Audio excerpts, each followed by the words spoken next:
24 counting day magic June 4 ചൊവ്വാഴ്ച രാവിലെ 5 മണി മുതൽ. ഇപ്പോൾ നിങ്ങൾ ഈ പറഞ്ഞ ഇന്ത്യ സഖ്യം 295 സീറ്റ് എന്ന് പറയുന്നു.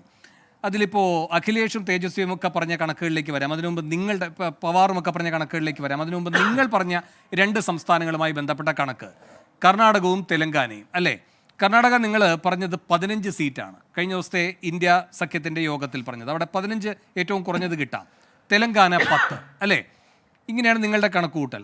പക്ഷേ കർണാടകയിൽ നിന്ന് മറ്റ് എക്സിറ്റ് പോൾ ഏജൻസികൾ പറയുന്ന ഒരു കാര്യമെന്ന് പറയുന്നത് അവിടെ BJPക്ക് ഒരു ക്ഷീണവും സംഭവിക്കില്ല എന്ന് മാത്രമല്ല മുന്നേറ്റം ഉണ്ടാകാനും സാധ്യതയുണ്ടെന്നാണ്. അതിന് പ്രധാന ഘടകമായി പറയുന്നത് ഈ വിജയേന്ദ്രയെ അവിടുത്തെ BJP അധ്യക്ഷനാക്കുക വഴി ലിംഗായത്ത് വിഭാഗത്തിൻ്റെ ഈ പറയുന്ന എതിർപ്പുകളൊക്കെ പരിഹരിക്കാനും ധാരണയാകാനും ഒക്കെ കഴിഞ്ഞു. അങ്ങനെ ലിംഗായത്തുകൾ പിണങ്ങി നിന്നവരുടെ വോട്ട് തിരിച്ച് BJPക്ക് തന്നെ കിട്ടുന്നു.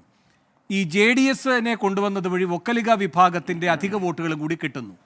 ഇപ്പോൾ JDSുമായി ധാരണയൊന്നും ഇല്ലാതെ തന്നെ DKക്ക് ഒക്കലിക വിഭാഗത്തെ സ്വാധീനിക്കാൻ കഴിഞ്ഞല്ലോ. അങ്ങനെയെങ്കിൽ JDSനെ നേരിട്ട് ഘടകകക്ഷിയാക്കുക വഴി ഒരു വ്യത്യാസവും ഉണ്ടാകില്ല എന്ന് കരുതാൻ കഴിയില്ല. അപ്പോൾ ഇങ്ങനെയാണ് എക്സിറ്റ് പോളുകൾ കർണാടകയുമായി ബന്ധപ്പെട്ട് പറയുന്നത്. കൂടാതെ പ്രജ്വൽ രേവണ്ണയൊന്നും ഏറ്റിട്ടേ ഇല്ല എന്നും പറയുന്നു. ഹാസനിൽ അയാൾ ജയിക്കുമെന്നുമൊക്കെ പറയുന്നു. ഇത് കർണാടക. തെലങ്കാനയുടെ കാര്യത്തിൽ പറയുന്ന BRSനെതിരെയുള്ള വികാരം ശക്തമാണ്, അത് സമ്മതിക്കുന്നു. പക്ഷേ കോൺഗ്രസിനോടുള്ള വിരുദ്ധ വികാരമുണ്ട്. അതുകൊണ്ട് BRSനോടുള്ള എതിർപ്പ് BJPയിലേക്ക് പോകും, കോൺഗ്രസിലേക്ക് പോകാതെ എന്നാണ് പറയുന്നത്. അപ്പോൾ ഇത് രണ്ടും വെച്ചുകൊണ്ട് നിങ്ങൾക്ക് ഈ 15-10 എങ്ങനെ എത്താൻ കഴിഞ്ഞു?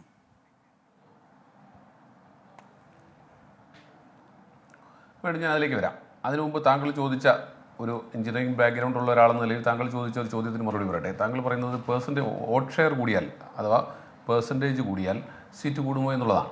ഞാനൊരു കണക്ക് തന്നെ താങ്കളെ ബോധ്യപ്പെടുത്താം.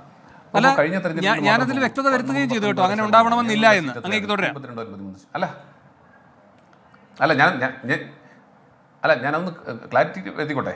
ഞാനിപ്പോൾ ഒന്ന് നോക്കുകയായിരുന്നു 2014 റിസൾട്ട് ഞാൻ എടുത്ത് നോക്കുകയായിരുന്നു. ഞാൻ താങ്കളുടെ ഒന്ന് വ്യക്തവരുത്താം. ഞങ്ങൾക്ക് അന്നുണ്ടായിരുന്നത് 19.31% ഞങ്ങൾക്ക് 44 സീറ്റായിരുന്നു ഉണ്ടായിരുന്നത്.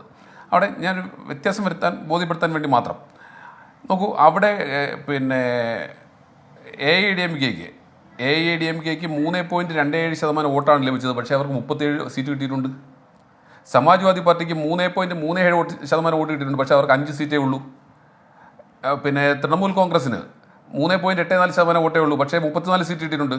അപ്പോൾ 3-നും 4-നും ഇടയ്ക്ക് പെർസെൻറ്റേജ് ഓഫ് വോട്ട്സ് കിട്ടിയവർക്ക് 5 സീറ്റ് കിട്ടിയവരുണ്ട്, 9 സീറ്റ് കിട്ടിയവരുണ്ട്, 34 സീറ്റ് കിട്ടിയവരുണ്ട്, 37 സീറ്റ് കിട്ടിയവരുണ്ട് എന്ന് പറയുമ്പോൾ ആ വോട്ട് ഷെയർ, കാരണം എന്തുകൊണ്ടാണ് ആ റീജിയണൽ പാർട്ടീസ് മത്സരിക്കുന്നത് ആ സ്റ്റേറ്റിൽ മാത്രമാണ്, അവിടെ നിന്ന് കിട്ടുന്ന സീറ്റും കൂടുതലാണ്. അപ്പോൾ പല ഫാക്ടേഴ്സ് വെച്ചുകൊണ്ടാണ് ഞാൻ പറഞ്ഞു വന്നത്. പെർസെൻറ്റേജ് ഓഫ് വോട്ടും നമ്പർ ഓഫ് സീറ്റ്സും തമ്മിൽ നമുക്ക് താരതമ്യപ്പെടുത്തുക അപ്രായോഗികമാണ് എന്നാണ് ഞാൻ പറയാൻ ഉദ്ദേശിച്ചത്. അത് കഴിഞ്ഞ റിസൾട്ടിൽ തന്നെ ബോധ്യമാണ്. ഞങ്ങൾക്ക് 19%, 20% തോട്ടുള്ളപ്പോഴും ഞങ്ങൾക്ക് 42 ഈ ക്ലാരിറ്റി ആദ്യം സംസാരിക്കുമ്പോൾ ഇല്ലായിരുന്നു കേട്ടോ ജ്യോതിക്ക്. ഞാൻ കുറ്റം പറഞ്ഞല്ല, CSDSന്റെ കണ്ടെത്തലിനെ നിരാകരിക്കാനുള്ള വ്യഗ്രതയായിരുന്നു കണ്ടത്. അല്ല താങ്കൾ അത് ഇൻ ടേംസ് ഓഫ് സീറ്റ് സംസാരിച്ചിട്ടേ ഇല്ല. ആദ്യത്തെ ഘട്ടത്തിൽ നമ്മൾ തമ്മിൽ ഇൻ ടേംസ് ഓഫ് സീറ്റ്സ് നമ്മൾ സംസാരിച്ചിട്ടേ ഇല്ല. നമ്മൾ പെർസെൻറ്റേജ് വൈസ് മാത്രമേ സംസാരിച്ചിട്ടുള്ളൂ.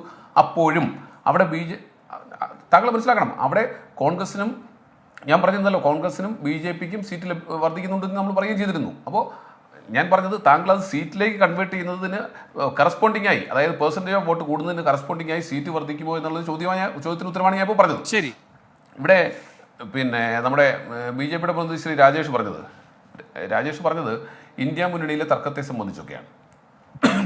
അദ്ദേഹം പറയുന്നു കേജ്രിവാൾ പുറത്തു വന്നതിനെ പഞ്ചാബിലെ കോൺഗ്രസ് നേതൃത്വം എതിർത്തിട്ടുണ്ട്. സ്വാഭാവികമാണ്, കാരണം അവിടെ കോൺഗ്രസും ആപ്പും തമ്മിലാണ് മത്സരം നടക്കുന്നത്. അങ്ങനെ വരുമ്പോൾ കോൺഗ്രസിൻ്റെ സ്ഥാനാർത്ഥികളെ പരാജയപ്പെടുന്ന രീതിയിലാണ് അവിടെ ആപ്പിൻ്റെ പ്രവർത്തനം ഉണ്ടാകുക. അവിടെ അങ്ങനെ തന്നെ വരും.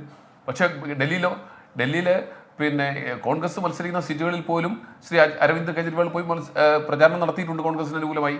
ഇനി തൃണമൂൽ കോൺഗ്രസ് ഞങ്ങളോടൊപ്പം അല്ല മത്സരിക്കുന്നത്, അല്ലെങ്കിൽ ഞങ്ങളുടെ പാർലമെൻറ്റിലെ ഞങ്ങളുടെ ലീഡർക്കെതിരായിട്ട് അദ്ദേഹത്തെ പരാജയപ്പെടുത്താൻ വേണ്ടി പരമാവധി ശ്രമിക്കുന്നുണ്ട്. കോൺഗ്രസിനെ പരാജയപ്പെടുത്താൻ വേണ്ടി തൃണമൂൽ കോൺഗ്രസ് അവിടെ ശ്രമിക്കുന്നുണ്ട്. പക്ഷേ ദേശീയ തലത്തിൽ വരുമ്പോൾ ഇന്ത്യ മുന്നണിയുടെ ഭാഗമായി നിൽക്കും BJPക്കെതിരായി ഏറ്റവും കൂടുതൽ പ്രകടമായി നിൽക്കുന്ന ഒരു നേതാവ് തന്നെയാണ് മമതാ ബാനർജി. ആർക്കും തർക്കമില്ലോ. എന്ന് മാത്രമല്ല ജ്യോതി, കഴിഞ്ഞ ദിവസത്തെ യോഗത്തിൽ വരാൻ കഴിഞ്ഞിട്ടില്ല മമതയ്ക്ക്, എങ്കിലും അവർ അറിയിച്ചിട്ടുണ്ട് 9 വളരെ പ്രധാനപ്പെട്ട സീറ്റുകളിലേക്കുള്ള മത്സരം നടക്കുന്നതുകൊണ്ടാണ് വരാത്തതെന്ന്. അപ്പോഴും പ്രതിനിധി അയക്കാമായിരുന്നു, അയച്ചില്ല. പക്ഷെ അപ്പോഴും അവരൊരു കണക്ക് പറയുന്നതിൽ TMC, കോൺഗ്രസ്, CPM എല്ലാം ചേർന്ന് അവിടെ നിന്ന് 30 സീറ്റ് വരുമെന്നാണ്. അപ്പോൾ ആ പറച്ചില്ലെങ്കിലും ഒരു ഐക്യം പ്രകടമാണ്. അങ്ങേക്ക് തുടരാം. അതെ, തീർച്ചയായിട്ടും കേരളത്തിലും അത് തന്നെയാണ് അവസ്ഥ. കേരളത്തിലും BJP ഒഴികെയുള്ള മുന്നണികൾ വരുമ്പോൾ അത് ഇന്ത്യ മുന്നണിയുടെ ഭാഗമാകും എന്ന കാര്യത്തിൽ ഒരു തർക്കവും വേണ്ട. ഇവിടെ ഭാജപ അഥവാ BJPയെ സംബന്ധിച്ച് നമുക്ക് പല കാര്യങ്ങളും ഞാൻ തിരിച്ചൊന്ന് ചോദിക്കട്ടെ.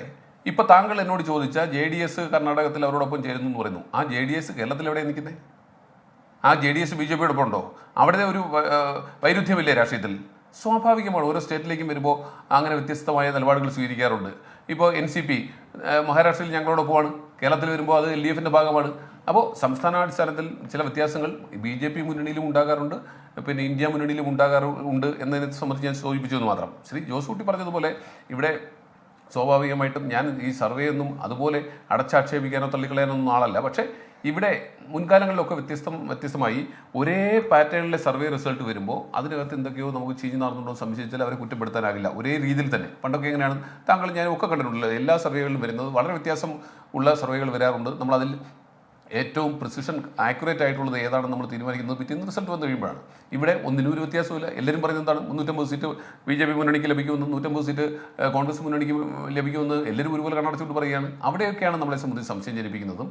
ഞങ്ങൾക്ക് ഫീൽഡിൽ നിന്ന് കിട്ടിയിട്ടുള്ള കണക്കുകൾ 295 എന്നുള്ള ഫിഗറിലേക്ക് ഞങ്ങൾ എത്തിയിരിക്കുന്നതും ഞങ്ങളെ സംബന്ധിച്ച് കോൺഗ്രസിന് ഓരോ സംസ്ഥാനത്തിൽ ലഭിക്കുന്ന സീറ്റുകളെ സംബന്ധിച്ച് ഞങ്ങൾ കൃത്യമായി കണക്ക് കൂട്ടിയിട്ടുണ്ട്.